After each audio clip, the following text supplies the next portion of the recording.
Retirement is one of the biggest life transitions you'll ever make.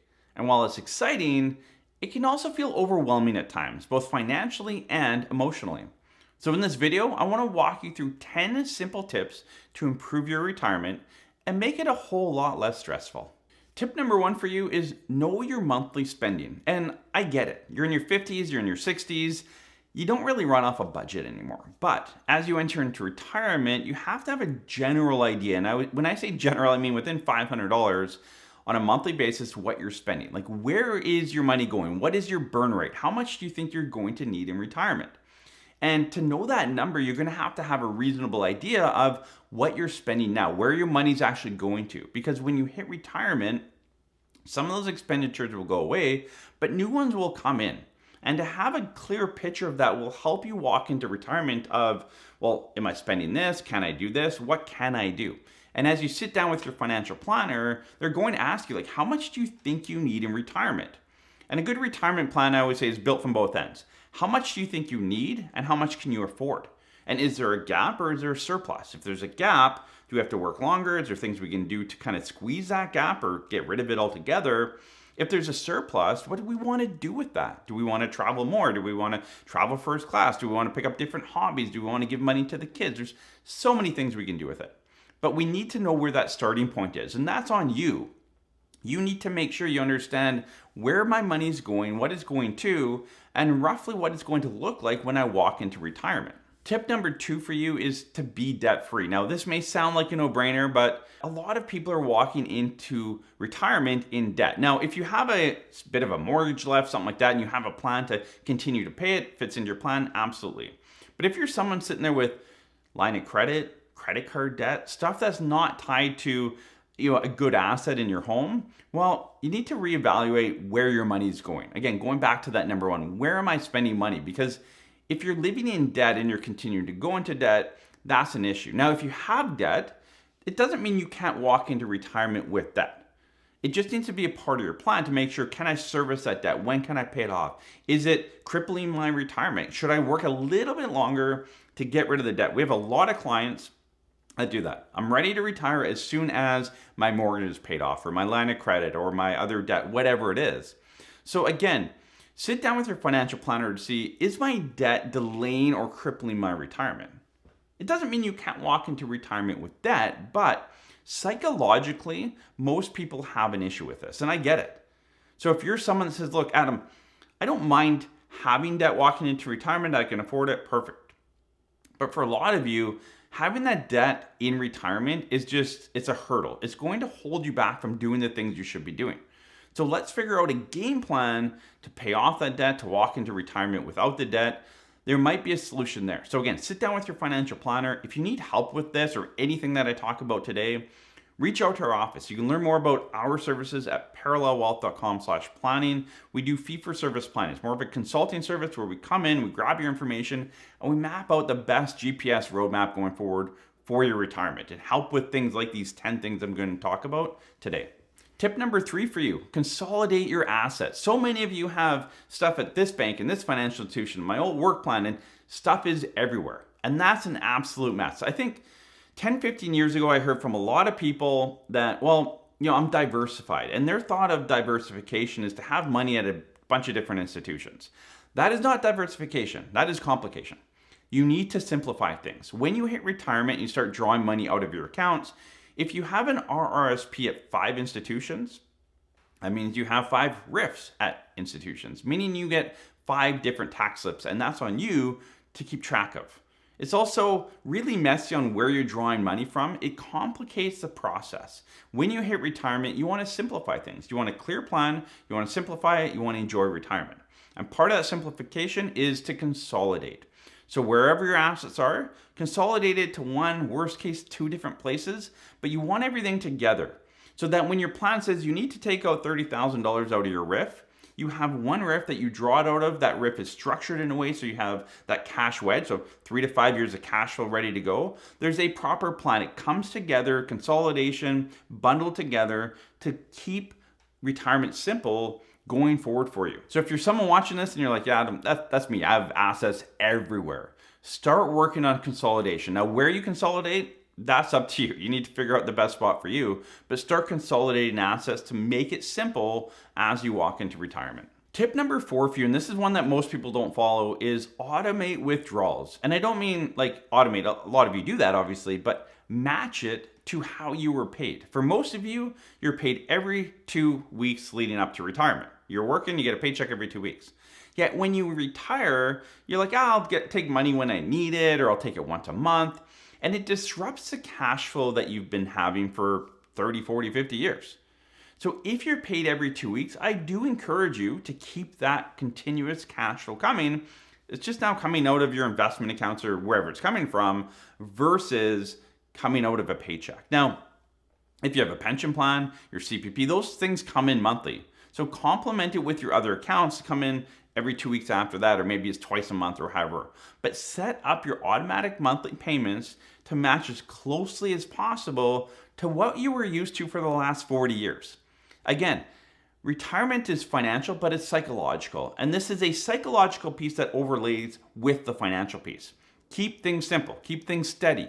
Don't have too much disruption as you walk into retirement.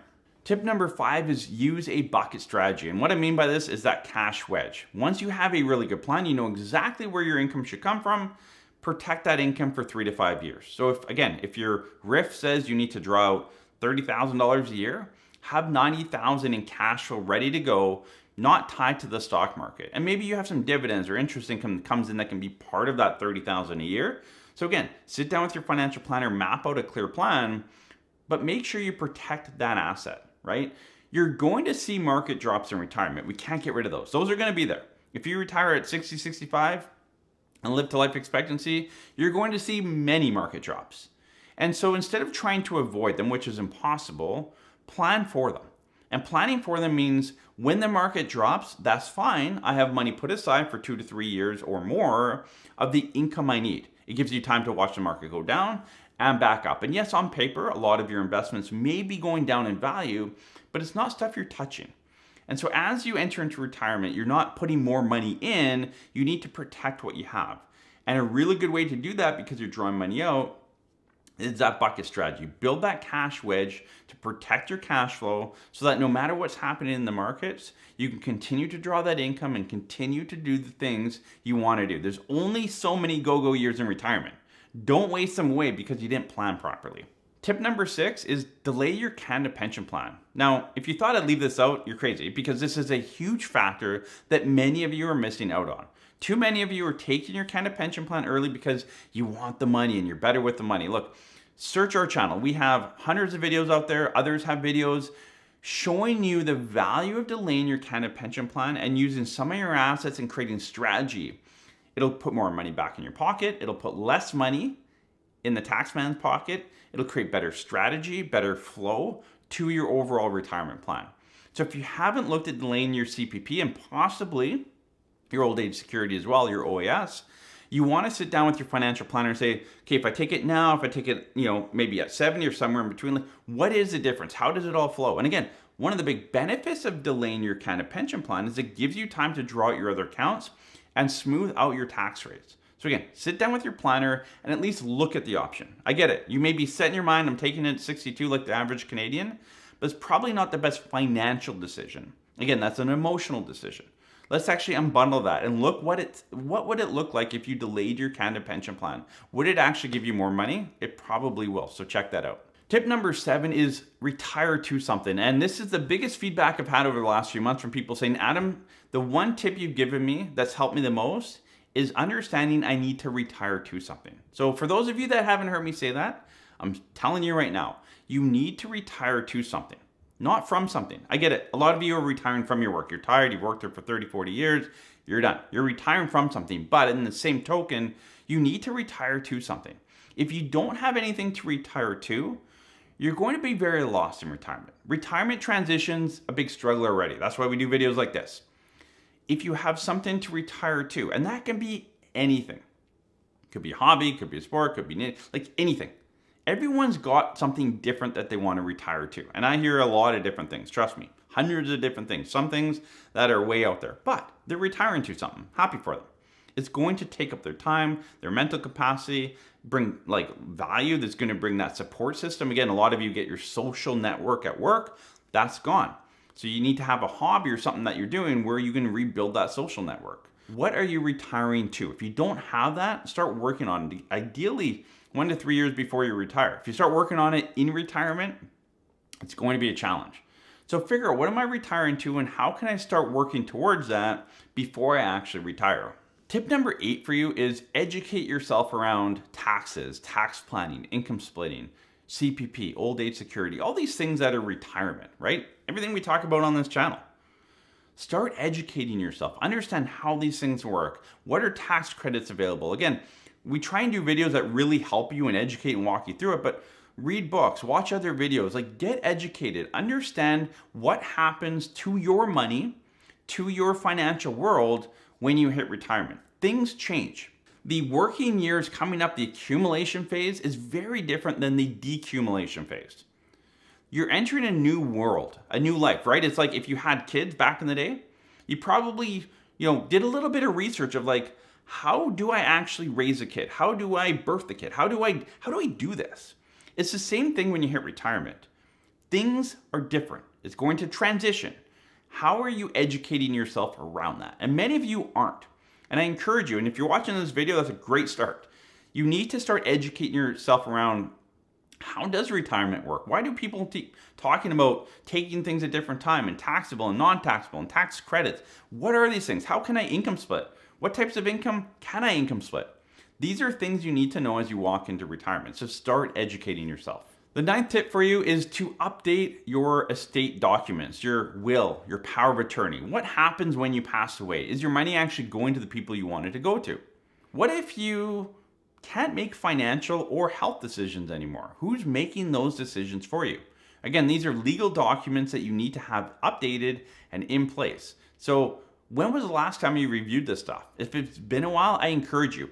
We had a client that passed away not too long ago. We were on their case for 1.5 years. Like, get it updated, get it updated. We can't physically do it for clients. All we can do is hound them every single day. He kept saying, yeah, I'm working on it, passed away, didn't have a will. It's a mess, right? Your financial planner, your accountant, your lawyer, they can hound you all they want, but it's on you to make sure you get this stuff together. So take a step back, take some hours this weekend and map out, like, where's our will? Where's our power of attorney? Do we need to update it? Do we have it at all? Do we need to get one in place? Take those steps to make sure you have these estate documents in place. It'll simplify things for yourself and especially for your executor and loved ones if and when you do pass away.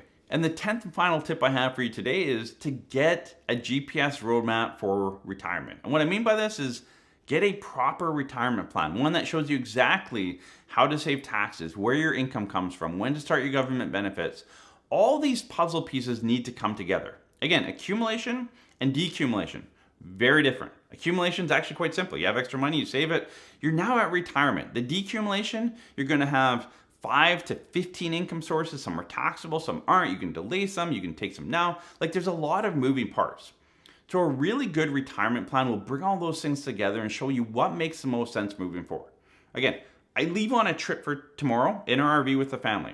I need to know exactly where I'm going. I have a GPS roadmap that shows us where we're staying, where we're going to be eating, things to do in between on travel days. Like, I have it mapped out. It's my GPS roadmap for our trip. Too many of you are walking into retirement with a blindfold on. Again, you're not retiring to something, you have a blindfold on because you have no plan, you have no idea what you're doing. You don't know where your income comes from, you're just going to wing it. And that winging it might work. You might get through retirement, but I can promise you, you're paying way more tax than you should. You're not doing things properly, and you're not going to enjoy retirement the way you're able to or should be able to. And so sit down with a financial planner. Again, if you need help with that, reach out to our office. Maybe you have a good financial planner. Encourage them. Map out different strategies. Figure out what is the optimal solution for me going forward into retirement. So thanks for joining us in this video. Hopefully these 10 tips helped you. Again, really dig into these 10. These are 10 things that will really, really help you walk into retirement and make it a much less stressful situation for most of you. We'll see you in the next one.